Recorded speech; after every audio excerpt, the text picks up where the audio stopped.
Hi, Leo! Kamusta? Welcome back to Pinay Angel Tarot.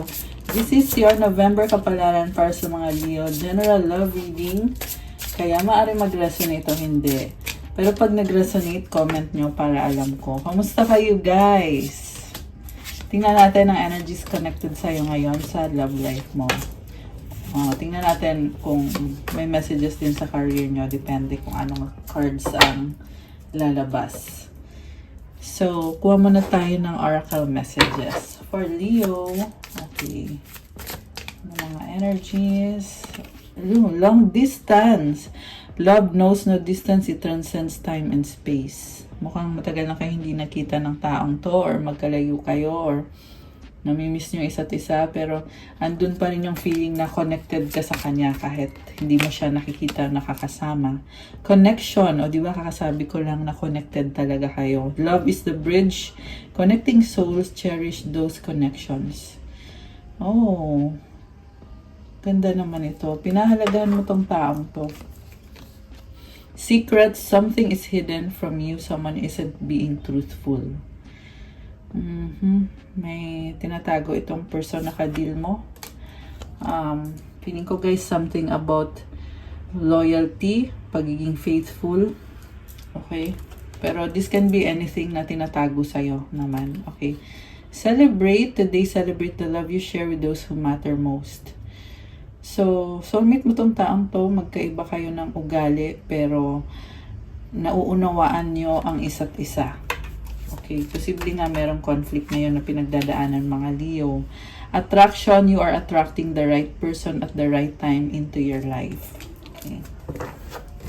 So, tingnan natin yung mga angel numbers muna for Leo. Angel numbers for Leo. Oh my gosh! 11-11! And I just saw 0202. Grabe. So, kahapon nga pala, November 11. So, I hope na nakapag manifest kayo kahapon. Kasi, ang ganda ng energy portal for manifestation. 222 angel numbers. Ayan, nakita ko ngayon.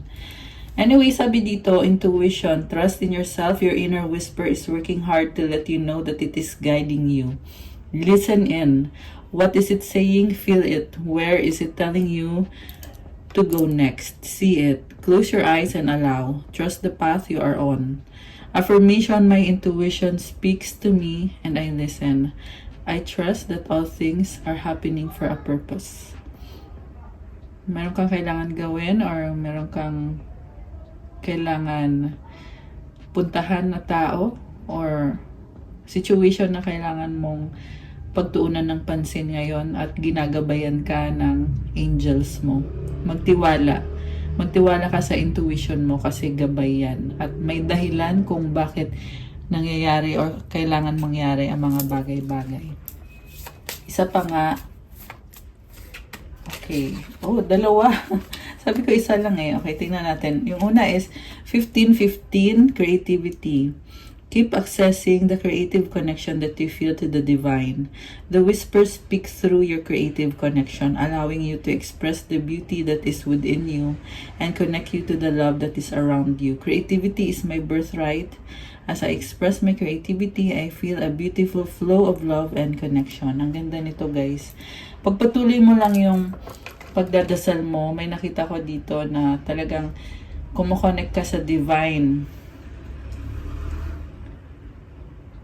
Meron kang minamanifest at binibigay naman sa'yo. Sinasabi dito, it is within you. Nasa sa'yo na yung love na gusto mong ma-manifest sa real life mo at nasa paligid mo. At meron kang kailangan i-express dito, Leo. Meron kang kailangan sabihin or gawin. Okay. Ay, yung isa pa. Yung isa pala is Transformation 1919. Oh my gosh. It is asked that you take notice that you hold within your hands the power to change your life. Within this realization, you will feel your sense of purpose and your connection to new beginnings. Affirmation, release what I no longer need to carry and I open myself to the transformative energy of the divine. Oh my gosh, ang ganda nito. So, meron kang minamanifest talaga ngayon. Kaya mo daw, hawak mo daw sa mga kamay mo para baguhin ang buhay mo. Nagkakaroon ka ng purpose sa buhay mo. At merong bagong simula para sa'yo. 515 angel numbers nakita ko ngayon. Tapos kanina may 1515 din, creativity. Ang sinasabi sa'yo dito, Leo, is i-embrace mo yung change, yung pagbabago, kasi magdadala ng bagong simula na magdadala pa ng marami pang opportunities at possibilities at blessings para sa'yo. Buksan mo daw yung puso mo at yung sarili mo sa transformative energy or sa pagbabago. Kailangan mo din mag-release ng mga bagay na hindi mo na kailangan dalhin. Oh, daming 5-5. So, 555 angel numbers yung nakita ko ngayon. Tapos kanina naman 0505. 0550 pala. You are mirroring with the person na ka-deal mo. At talagang nagsisynchronize. May nafe-feel ako dito na sense of connection, which is lumabas din dito kanina eh. Ayan may connection dito. Okay. So, good luck sa mga pagbabagong yan para sa'yo. Tingnan natin yung nasa tarot. Ang overall energy is 9 of Wands. So, may connection dito na ang pakiramdam mo ay nasaktan ka, pinaglaban mo, ilang beses ka nag-try, pero hindi mo nakuha kung ano yung gusto mo, may mga pagkakamali ka, at nag-a-adjust ka naman, pero andun yung talagang nagsastruggle ka sa ngayon. At andyan pa rin yung kagustuhan mo na i-pursue itong connection na to. You are just waiting for the right time. You are hoping and connected sa isang tao na namimiss mo, na may mga memories kayo na na-establish nyo ng dalawa sa connection nyo. Pero nagkaroon ng mga problems dito. At ang gusto mo lang mangyari is i-heal, or kasi may mga sugat na kayo dito eh. Gusto mong gumaling yung mga sugat na yon. You want to heal the wounds. Okay. Also, merong halaman dito nag-grow. At you are assessing, inobserbahan mo kung saan ba patungo itong growth na to. You want something stable and solid. Ang focus mo ngayon, we have the Hermit. Nagsistruggle ka ngayon. At teka lang, tanggal yung sing-sing ko eh. Tinitingnan mo yung sarili mo kung ano ba yung makakabuti para sa'yo. May person dito na iniisip mo, nahihirapan ka sa sitwasyon mo eh. Inuuna mo muna yung ikaw muna, yung sarili mo muna. At marami kang mga realization at awakening ngayon, pero you are taking your time sa mga actions na susunod na gagawin mo. You are really contemplating. Feeling ko naman ay you are equipped enough para sa connection na to or sa sitwasyon na to. Na-feel ko dito natetense ka or kinakabahan ka. What crosses you is the Death card. Meron kang gustong i-pursue, kaso lang pakiramdam mo yung taong to ay talagang nag-iba na or nagbago na. May nakita din akong struggle dito na nag-hold back sa'yo, nasa-stress ka. May nakita kong hindi magandang energy, kaya kailangan mong mag-cleanse ng space mo, mag-declutter ka. Parte ng releasing kasi yan eh. Yung mga items na nasa bahay mo, pag hindi mo na ginagamit yung items, kailangan itapon mo na, Leo. Yun yung nakita ko dito. Kasi, it's part of releasing. Kasi yung mga items na yun, nagsastore yan ng energy na nakaka-apekto sa'yo. So, make sure mo na maganda yung flow ng energy ng bahay. Kasi, kailangan mo din yan para sa sarili mo. You are very sensitive right now sa nakikita ko dito. Kaya, you really need to take care of yourself. Lalo na yung sa emotions mo. Yung mga plans na ginagawa mo at manifestation mo. Meron kang pinag-aaralan about dito sa connection na to sa taong to. Problematic kasi ngayon yung situation nyo. At marami ka ding mga realization. Pero sinasabi dito sa cards na kasi marami kang taong kadil eh. Kaya medyo naguguluhan ka. Ang sinasabi actually dito is, huwag kang panghinaan lang loob kasi hindi pa huli ang lahat, Leo. May nakita kong full moon dito, oh. So, probably something about the coming full moon na connected sa minamanifest mo. At yung full moon na energy na yan, this is also this symbolizes abundance. Na nagsistruggle ka kasi ang dami mong gustong gawin. Blessing actually yan kung merong abundance. Pero somehow kailangan mo ding mag-prioritize. Okay? Kung saan mo i-focus yung time mo ngayon. And I feel like you are being called to focus on what matters most sa sarili mo. Kasi hermit ka dito eh. So, sarili mo talaga yung kailangan mo prioritize. And may nagbago sa sarili mo. Yung iba sa inyo ay having dark night of the soul or awakening. So don't lose hope kasi yung awakening na yan actually is yan din yung magiging dahilan ng pagbangon mo ulit, Leo. Okay, itong death card, this is energy of Scorpio and we are now in Scorpio season. So may mga transformations talaga na magaganap this time and it is going to be for the better. Inaayos ka lang. Tinutulungan ka lang ni universe para ayusin yung sarili mo. Be better. What lies below is 10 of Wands. You have to burn bridges. Intindi ng realization mo dito ngayon na yung taong pinaglaban mo or yung sitwasyon na pinaglaban mo ay hindi naman pala worth it or hindi naman pala para sa'yo. Or nag-cause pa ng hindi maganda sa'yo. Kaya, you really have to burn bridges. You really need to close cycles, release and let go, surrender. And once you surrender it, hayaan mo lang. Okay? Hayaan mo lang. What lies above is the Wheel of Fortune. Oh my gosh! Ito na nga yung sinasabi ko, yung transformation. Alam mo, yung transformation na yan, although deep inside, parang nagsastruggle pero sa nakita ko dito, maganda, maraming maidudulot na maganda para sa'yo. Sinasabi lang dito na huwag kang matakot kasi may mga challenges along the way na temporary lang naman. So, yung mga challenges na yan, part of the process din yan. Ang mahalaga, you are now steering the wheel. Kita mo yung wheel, Ikaw yung may hawak nito So, it's really up to you right now, Leo. Hawak mo talaga yung kung ano yung mamamanifest mo or kung anong mangyayari dito sa connection na to. You are full of hope. Basta ang sinasabi lang dito, huwag kang matakot. Kasi naka-blindfold ka dito Alam mo na may mga bagay na hindi mo alam kung anong mangyayari. Pero gagawin mo pa rin. You just have to go. Keep going sa itong person na pinupursue mo. For some of you guys, it involves travel. Kasi parang yung sa ship. So, baka LDR to. And, yung iba naman, this is something about control na you want to have a direction.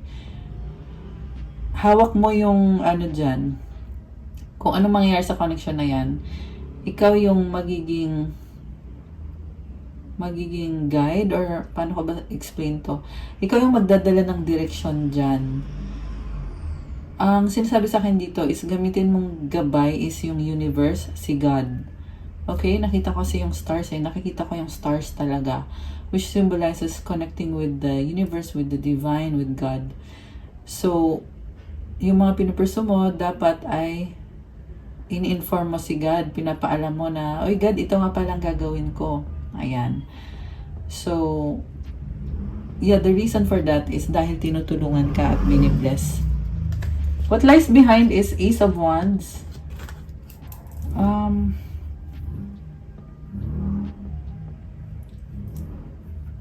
This can be something about bad habit. May nakita ko na someone na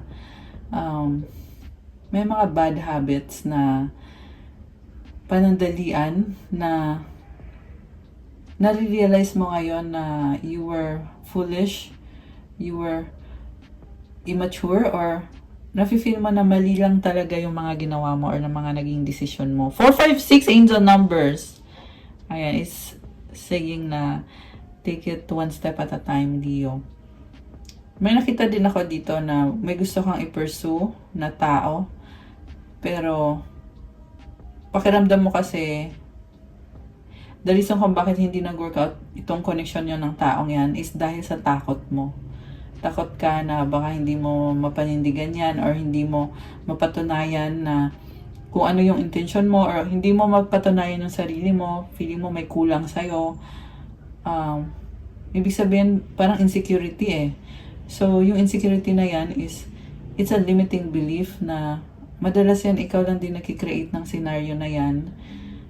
At, kailangan mong tanggalin yan. Yung mga scenario na yan na sinasabi mo sa sarili mo. Kasi, what you tell yourself, it really matters. Okay? Feeling ko kaya mo pa workout to. Kaya mo pa i-workout tong connection na to. Kasi, andito si The Will eh. And sabi nga dito is connect with God, connect with the universe para tulungan ka. Kasi, magaling mag-manifest si Leo. Okay?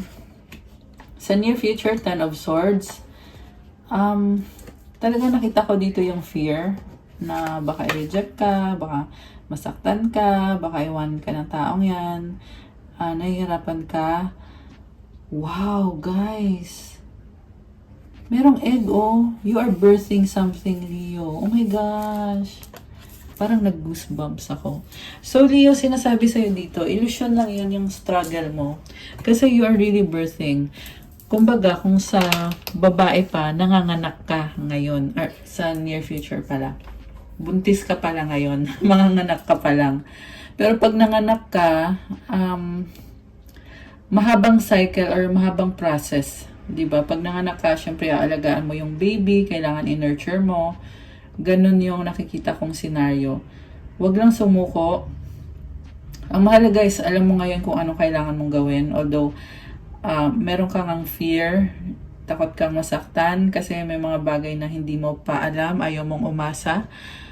Basta mag-pray ka kasi tinutulungan ka ni universe. And also, yung prayer mo din mismo, yan din yung magpapalakas ng loob mo. Tsaka mag-affirmation ka, gumamit ka ng positive words sa sarili mo. Okay? Mukhang kulang ka sa ganon. Sa ngayon. Okay. Supportive energy. Oh my gosh, you have the star! Star yung supportive energy mo. So, ito nakikita ko sa'yo. You are manifesting. Oh my gosh, Leo! Kinilig ako para sa'yo. Okay, merong number 17, which is equal to number 8. Kasi 1 plus 7 is 8, which is a number of manifestation. Diba? Yung number 8, infinity. Alam mo, grabe, uulitin ko lang yung sinabi ko na tumutulong si universe. Kailangan mo gawin yung part mo. Yan yung advice. Kasi, yung iba sa inyo mga Leo ay emotional. Hindi actually iba, but ikaw, yung nagre-resonate dito na Leo. You are in your feelings right now. And it's Scorpio season, kaya medyo emotional talaga, no? Pero, you are in your feelings, and yung feelings mo na yan, is yan din yung magiging fuel mo to get you going sa mina-manifest mo. At, merong stork dito or ibon lumilipad, showing me na there will be changes na mangyayari o nangyayari. Pagpatuloy mo lang yung pag-heal mo, pag-cleanse mo sa sarili mo. Kasi, yung mga blessings, alam mo, nakita ko dumadagsa yung blessings. Maaaring hindi mo ramdam ngayon. Pero hayaan mo na. Ang mahalaga is pagpatuloy mo yan. Kasi may nakita ko dito na blessings na as in bongga. Okay? So, panghawakan mo yon. Have faith. Ibig sabihin, have faith. And keep praying, keep going. Okay, tingnan pa natin guys. Yung person na ka-deal mo, okay, may tao dito na very mysterious. Baka ang ka-deal mo ay Pisces. Although this can be any sign. Someone na secretive or parang feeling mo dito hindi mo siya maintindihan. Possibly hot and cold to. May nakita kang black and white eh. So, minsan okay kayo, good kayo, tas minsan hindi. Pero sa ngayon, more on tahimik siya. Someone na connected sa emosyon itong taong to. Kaya nakaka-overwhelm sa'yo. Kasi feeling mo kasi hindi mo alam kung paano niya tatanggapin ikaw or paano kanya pero nakita ko dito, mahal mo tong taong to. At nakita ko din naman na mahal ka niya. Pero sa ngayon, kailangan pa ng solid foundation dito, Leo. At oo, sasabihin ko ulit, nakikita ko na mahal ka nga ng taong to. Okay? Kung ano yung minamanifest mo sa kanya, gusto din niya na mag-workout yon. Pero depende pa kung ano yung mapag-usapan ninyo or kung ano yung mapagdesisyonan ninyo. Okay? Yung makakabuti para sa inyong dalawa. Malakas sa intuition nitong taong to at I see na there is attraction. Attracted ka sa kanya. Okay? Siya ba? Attracted ba siya sa'yo? Teka, tingnan ko ha. Yeah, mukhang the feeling is mutual. Natatakot ka sa taong to eh. Hindi mo kasi alam kung ano yung alam niya. Nasaktan mo siya. Nasaktan mo siya sa past, sa recent past. Kaya, meron ako nakitang scenario na kinat niya yung connection dahil nga sa mga nangyari. It can be anything na nasaktan siya. Pero, ang nakikita ko is parang bumabalik eh. Ganun yung energy. So, ibig sabihin kung ano yung nasabi mo na nasaktan siya, parang ngayon, binabalik niya sa'yo or not naman in a harsh way. Ang nakita ko kasi sa taong to, very, very just and balanced. So, parang, meron na siyang pinaglalaban talaga para sa sarili niya kung bakit ginagawa niya yung mga desisyon niya at kung bakit siya nananahimik ngayon. May mga fruits dito, oh. So, alam mo yung una ko naisip is forbidden fruit. So, posible na may mga temptation around this person na yun yung kinakabahala mo. Okay. Ang masabi ko lang guys is, pag-usapan ninyo, okay? Kasi, merong gap sa inyo ngayon eh. May mga bagay na need nyong harapin dalawa. 22, 33 angel numbers. Oh my gosh, number 2 din to. Nung I saw 3 2 din. So, yun na nga, kailangan nyong mag-usap. Tingnan pa natin. 3 of Pentacles yung mutual energy. Something about third party or other persons na kinakaselos mo or kinakaselos niya. Basta merong isa dito sa inyo or baka pareho kayo. Kailangan kasi i-establish kung ano ba talaga. Yun yung part na hindi clear sa inyo. May nakita din naman akong partnership sa inyo at siguro don't take it too seriously kasi you are still trying to establish this connection, trying to establish trust. So, ayun. And then, the outcome, 4 of Wands. 4 of Wands. Wow, guys! Ang ganda! Kinilig ako bigla. Na-realize ko kasi yung outcome. Alam mo yung outcome dito is at home kayo, masaya, committed kayo. Pero, hindi to, hindi to, kumbaga, dito babagsak na lang galing sa langit. Kailangan ipag-pray mo siya at gawin mo kung anong kailangan mong gawin. Kasi, once is about taking action. Sabi ko nga kanina, di ba, merong transformation. Hawak mo or depende sa gagawin mo. Leo. And trust that the angels are working with you. Kaya nga meron tayo ng mga angel numbers na to. Ito yung mga guidance para sa'yo. So, sa totoo lang wala akong masabi kasi nakikita ko na maaayos mo to. It's only a matter of how or when. Kung kailan ba. Yung iba kasi sa inyo is merong time is of the essence. So, yun din yung kinakatakot nyo eh. Na kung pwede pa ba or is it too late. Tingnan natin. Commitment! Oh my gosh!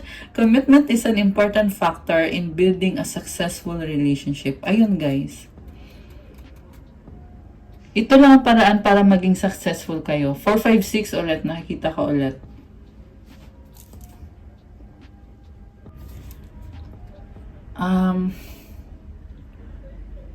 Na-attract mo na yung success sa totoo lang, pero may hagdanan dito. You need to be careful. Yan ang sinasabi dito. Pero congrats kasi andito na to. Kailangan mo na lang tong i-claim. Okay, Leo? Comment dyan, claim commitment. At lagyan nyo ng heart. Comment nyo dyan, claim commitment, guys. Napakaganda ng energies na to.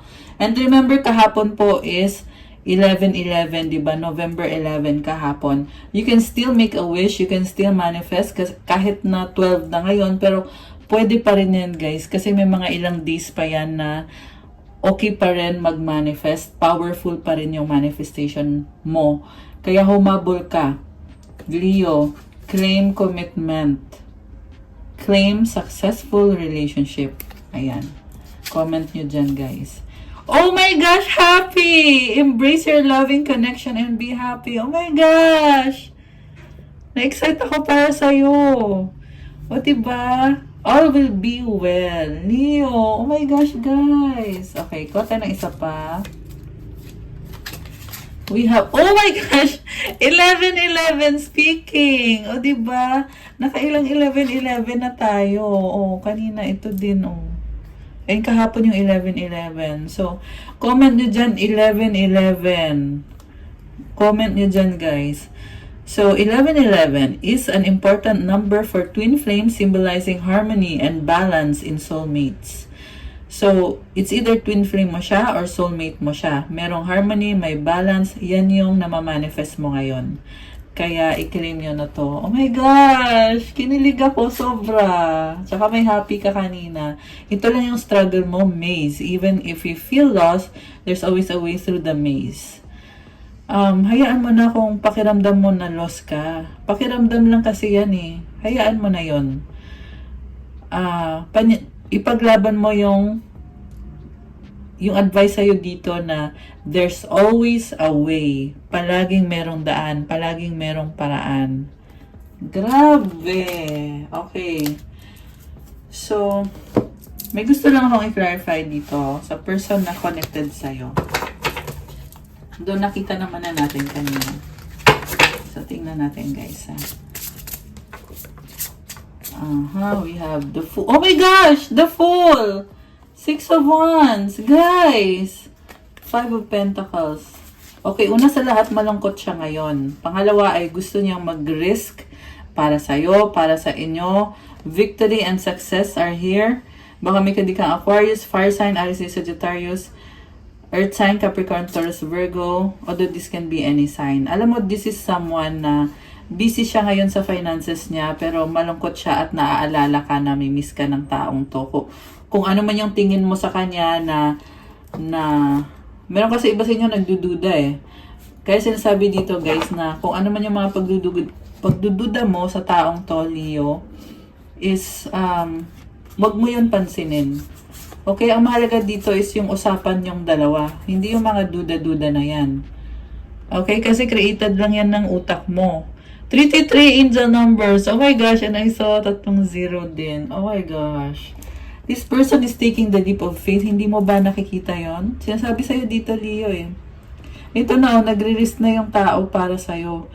Actually, sa totoo lang, hinintay mo tong taong to. At ngayon, andun na siya sa point na willing siyang mag-risk para sa'yo. Maaaring hindi kayo nag-uusap, pero yun yung nararamdaman niya na gusto niyang mag-risk para sa'yo, Leo. Kahit mahirap sa kanya, oo, nahihirapan siya, oo, nalulungkot siya. May nakita ko na iba sa inyo ay nag-break kayo ng taong to or nag-away kayo. Yun yung dahilan kung bakit siya nalulungkot, pero ang focus niya is finances. So, kahit andun yung lungkot, pero tinatry niyang ayusin yung sarili niya. Parang nagmukha siyang tanga, yan ang sabi dito.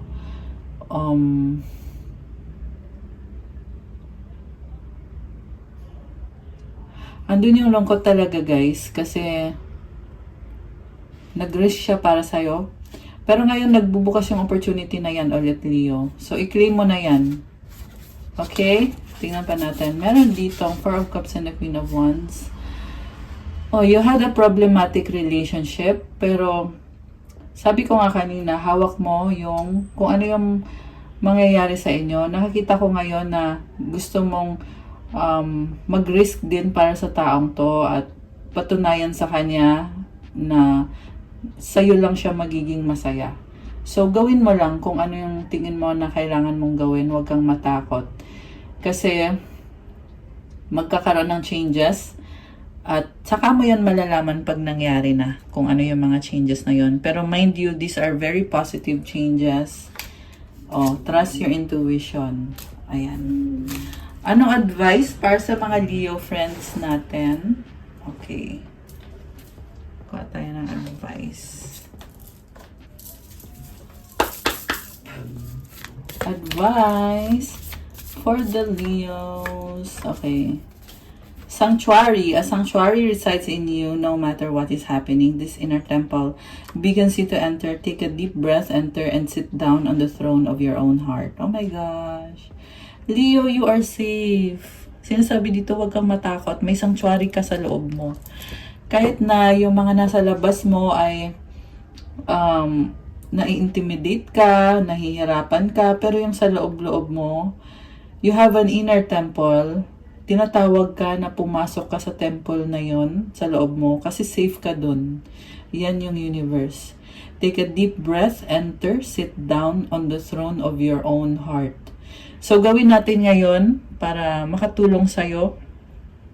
We will have deep breathing exercises. Imaginein mo yung heart chakra mo na nag-glow, color white na ilaw sa dibdib mo. At imaginein mo na nasa loob ka ng heart chakra mo. While we are doing deep breathing, inhale through the nose, exhale through the mouth, 3 or 4 times, inhale positivity, exhale all the negativity. At i-feel nyo na din yung energy nitong crystal na to, guys.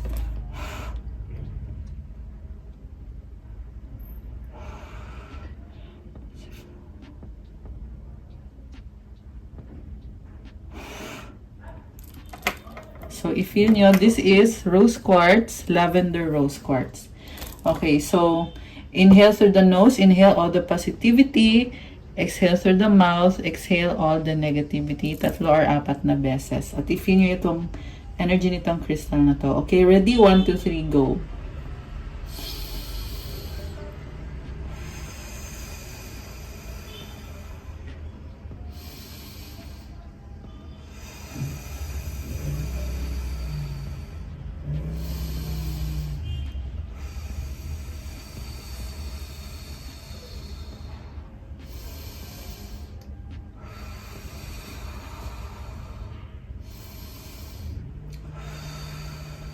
Okay, I'm done. Kaya tapos na ba kayo? Anong na-feel nyo? Comment nyo dyan. At anong na-feel nyo sa crystal? Ito, i-feel nyo guys yung energy nitong crystal.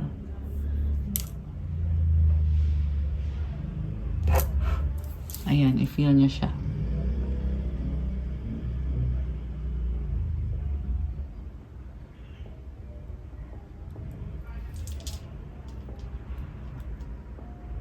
Ayan, i-comment nyo kung anong na-feel nyo. Okay, guys! That's all I have for you, Leo, para sa yung November Kapalaran. Thank you for watching. Please like the video, comment kung nagustuhan nyo ba or kung nag-resonate ba. Subscribe and hit the notification bell. Kung kailangan nyo ng gabay, you can book a private reading. May bayad po yon kasi ikaw mismo yung i-reading.